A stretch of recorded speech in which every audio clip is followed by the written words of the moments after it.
me girl on 8th Avenue. She barely looked at me for a second or two, and I suddenly realized I no longer look much like a hippie.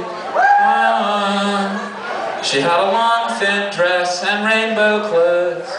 Not long ago I wore one of those, but nowadays I guess I don't dress very much like anything.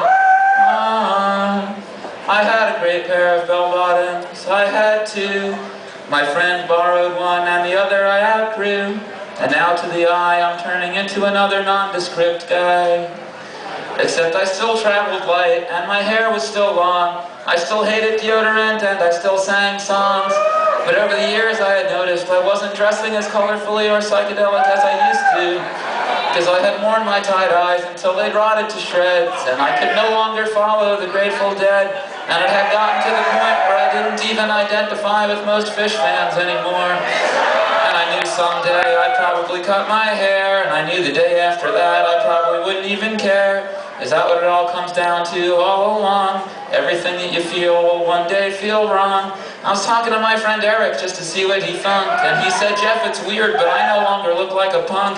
I guess we don't need our clothes for an identity crutch. And we looked at each other and we didn't look like much. And we looked out at the world like a movie theater, at all the hippies and the punks and the skinheads and the skaters. And someday or other, maybe sooner or later, they'll come to the realization that what's important is whether you can carry on a human conversation, and that it's not what you wear on the outside, it's how you think and feel on the inside.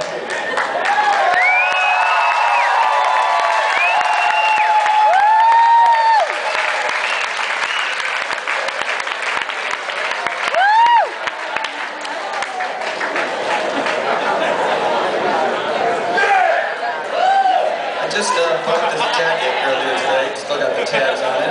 From down the street. So you're gonna return it right after the show and get your money back? Return it after the show. It's like a good policy. I should have thought of that. I ripped this tag.